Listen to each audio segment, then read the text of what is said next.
You're listening to episode 29 of Present Moment.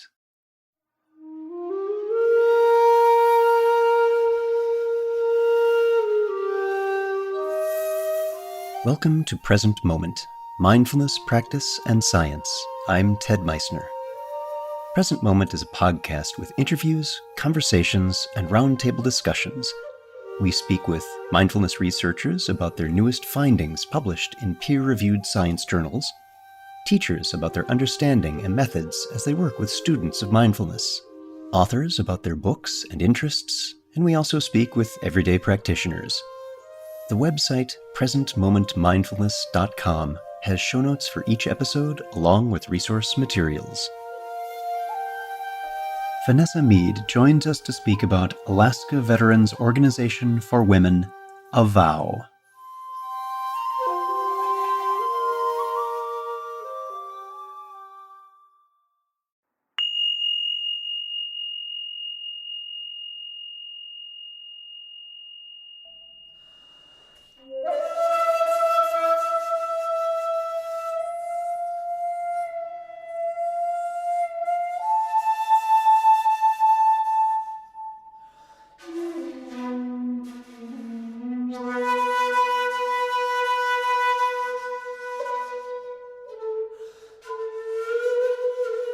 Mindfulness programs started in a clinical setting, helping people in ways that were, 30 years ago, at least uncommon and certainly not accepted by conventional medicine.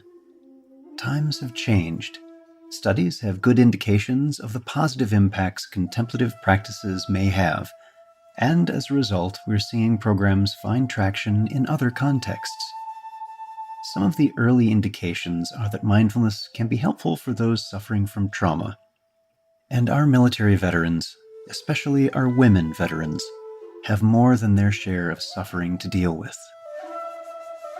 Vanessa Meade, LCSW and U.S. Army Gulf War veteran, founded Alaska Veterans Organization for Women in 2011 and became a program of the YWCA Alaska in January 2013. A Vow believes that women military veterans have unique perspectives and experiences relating to their military service. Their vision is to support women veterans through advocacy, collaboration, and empowerment to encourage connections with each other and their communities.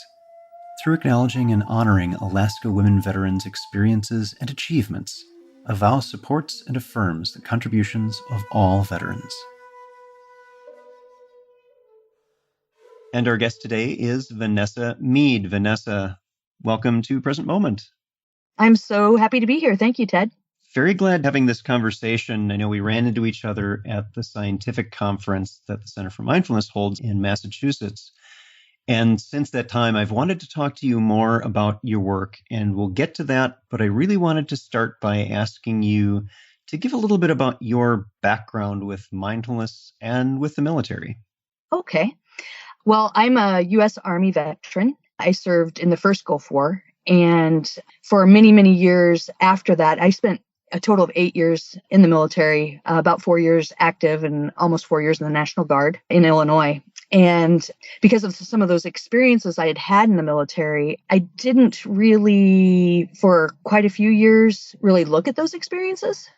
And I worked as a state trooper up here in Alaska also for 5 years. And during that time, after I left the troopers, I think really after I got back from being deployed for the first Gulf War, I really started kind of having this, knowing something was kind of, I don't want to say missing, but there was definitely a sense of, I joined the military from the Midwest, very patriotic kind of upbringing, all of that kind of stuff. And then when I saw what we actually do in war, not all good, not all bad. I don't now believe in war, but it was different. And it really kind of threw me for a loop as far as what I was brought up with, as far as what the military does, all of those kinds of things. And so I really started reading a lot and doing a lot of kind of diving into different readings about Zen, about meditation, things like that. Now, I didn't put it into practice for a long time. I'll be the first one to say that. I did a lot more reading than anything else for years, actually. And then it kind of dropped off a bit. I went to college straight out of the military and then worked for a couple of years, went back to my master's in social work, moved up here to Alaska, worked in community mental health and doing things like that, and never really felt, I guess in a lot of ways, I had shut off parts of myself from those experiences in the military. And so that's kind of my background and my connection to the start of the practice.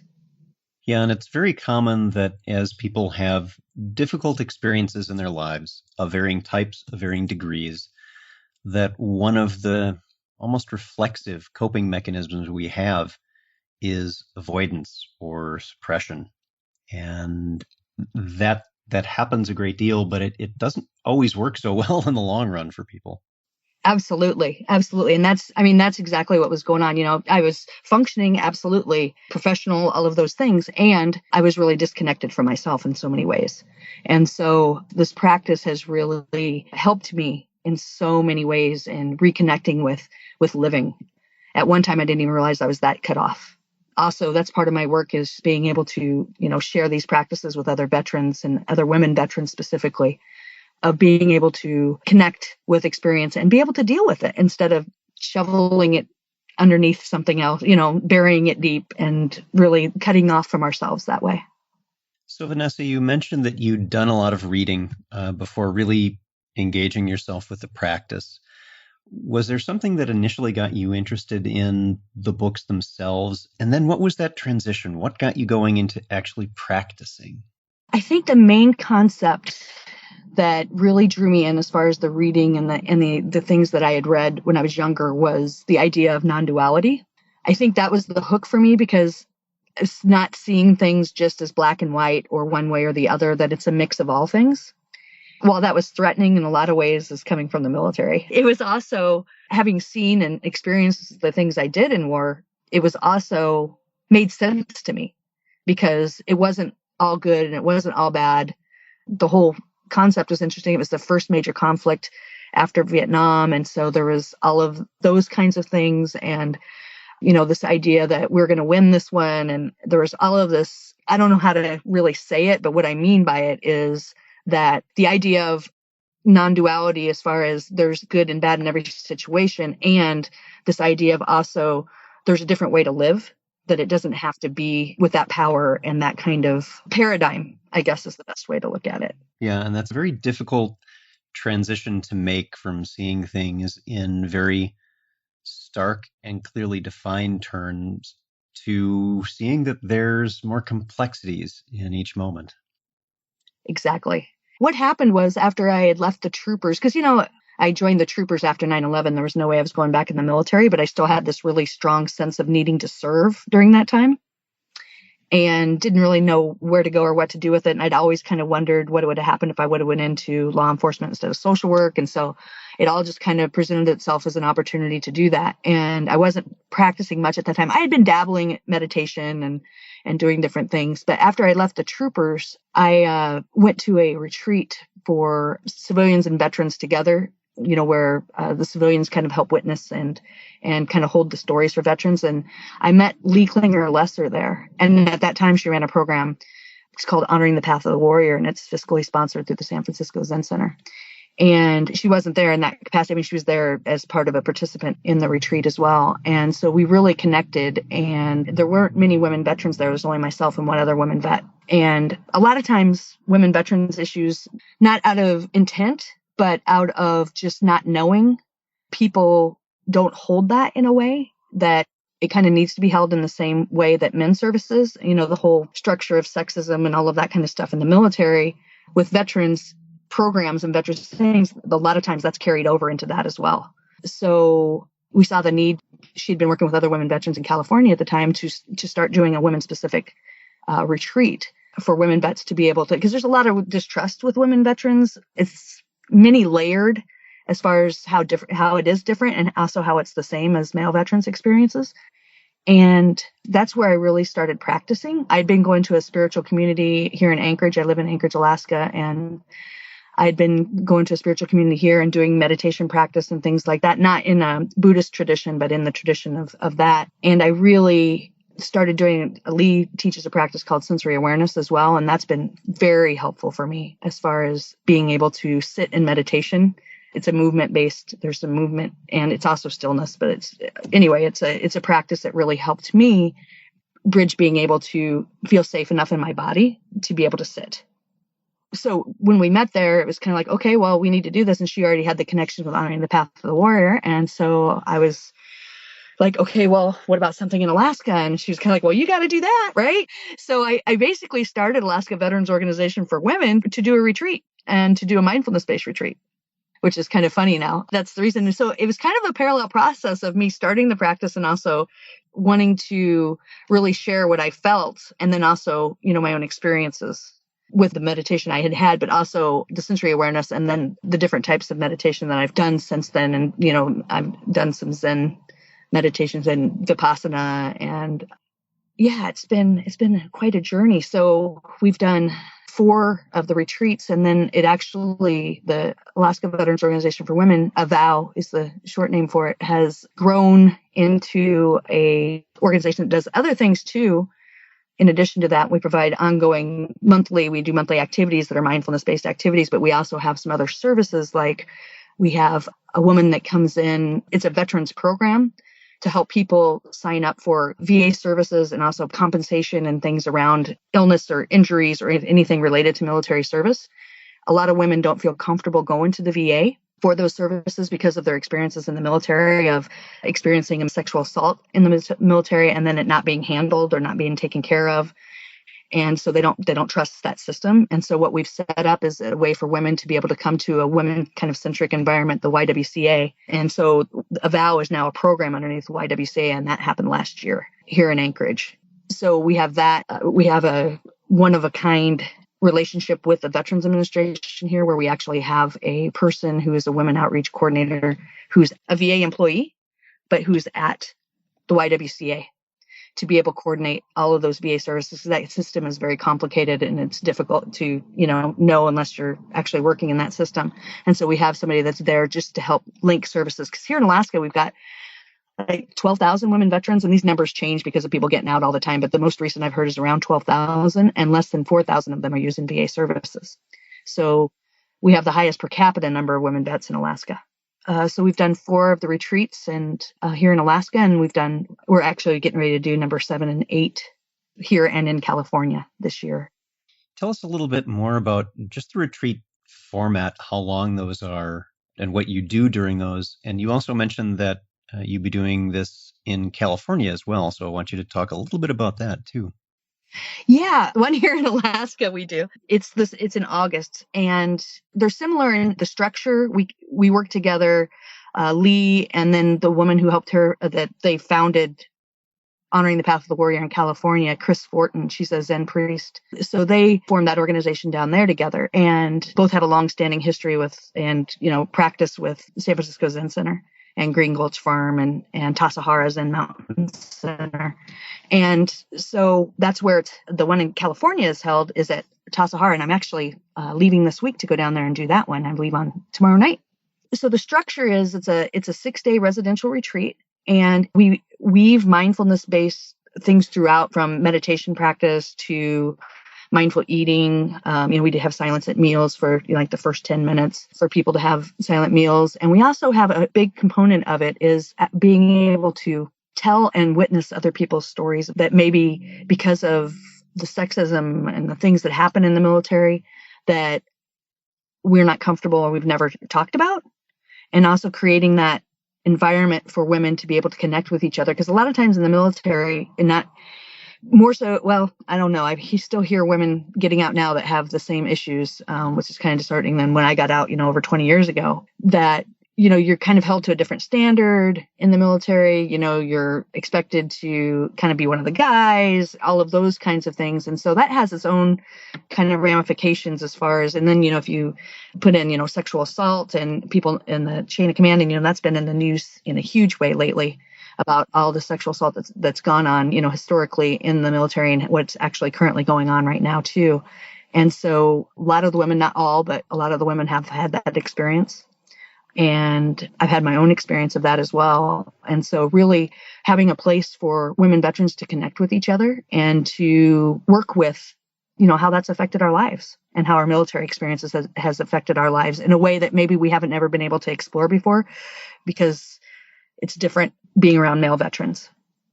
Yeah, and I imagine with the retreats that you have and even your regular sessions where people are joining, with that context of having, I would expect a higher than normal percentage of people who have been through that kind of trauma. You need to account for that in your planning of how you do the sessions and the resources you have available to the people who come as well. Can you tell a little bit about that? Yeah, I'm a licensed clinical social worker. I've got a background in counseling and therapy. I'm not actually doing that as a part of the retreats. That's not what it is, but I've done emergency mental health and things like that. And also Chris Fortin, she's a marriage and family therapist, I believe, in California. And Lee has this longstanding background in doing practice. And I think the wonderful thing about these is we have a lot of people that come with lots of things going on in their lives. And the process of connecting with each other and also starting to connect with ourselves in these practices really creates its own container of safety. And it's really meeting what comes up. And we do that in the group process too.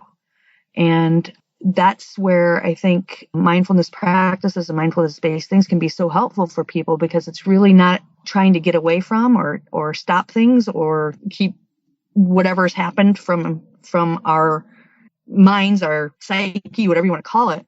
But it's being able to touch what's there, and not in a way that it's everybody can talk about whatever they want to talk about as far as their stories go.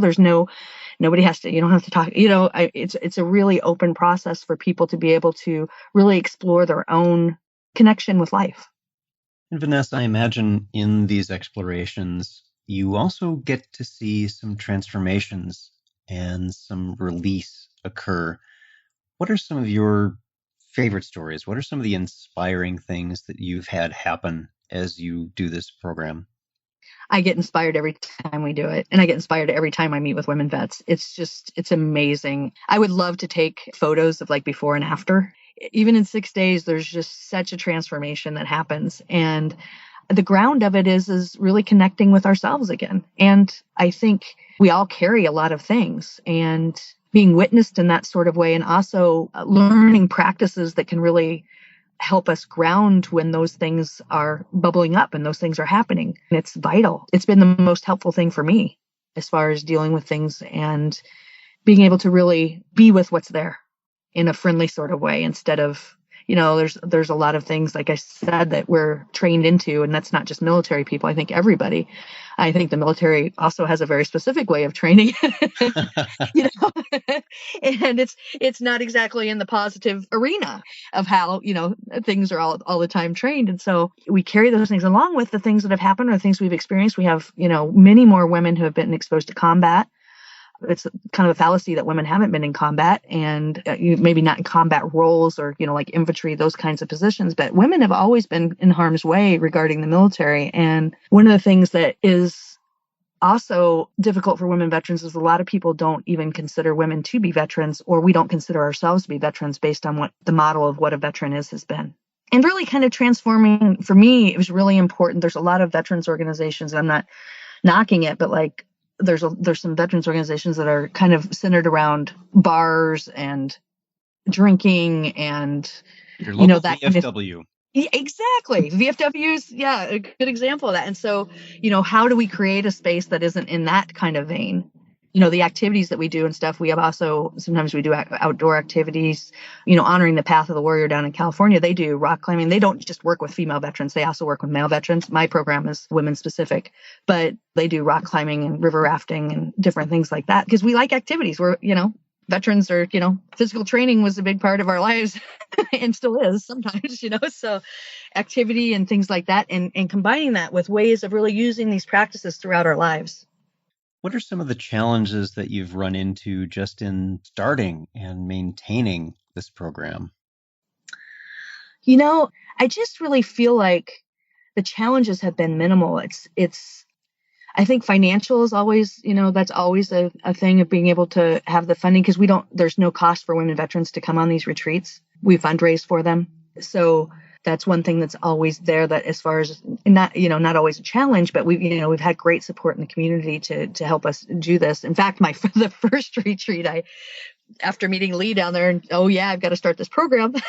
It was really funny because I was actually in my book club with a bunch of my friends. And I was like, I've got to raise, this amount of money by July to do this retreat. And my friends were all like, oh, well, we'll do a fundraiser. And so the whole fundraising for the first retreat was just my friends and their friends and all of our friends. And we got together and had a fundraiser and raised enough money to have the first one. So it was really out of that vein of the community support and also, the friendships and things like that I have here in the Anchorage community that I'm just so grateful for. But it is a 6-day residential retreat is costly, and so that's one of the things. I think also here in Alaska, the outreach aspect of it can be difficult. We're a fairly new organization still, especially in the grand scheme of organizations, and finding women veterans, because like I said, there's a lot of barriers to that. You go into, like you mentioned, the VFW or American Legions or places like that, and you don't really typically see a lot of women vets. You see, family members, and you're also, it's one of the things that women vets complain about frequently is, you're assumed to be a spouse of a veteran instead of actually being a veteran yourself. That's the assumption.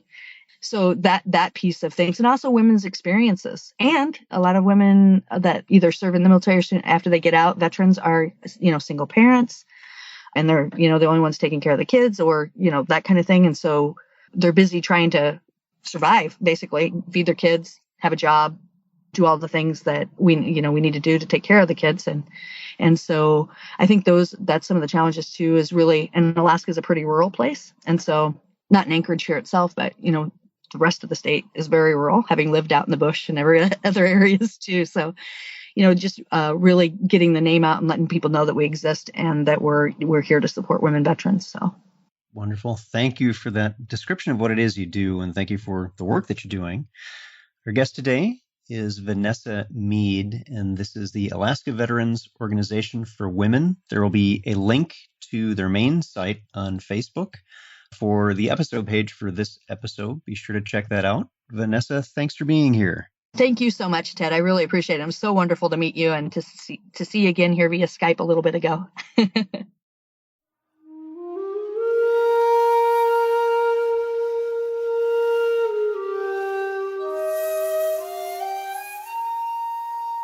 Thanks for listening. If you'd like to hear more about something you've heard in today's podcast, please come visit the website at presentmomentmindfulness.com. You'll find an entire webpage devoted to this and every episode. You can comment on the episode page and find show notes and other helpful resources for your mindfulness practice.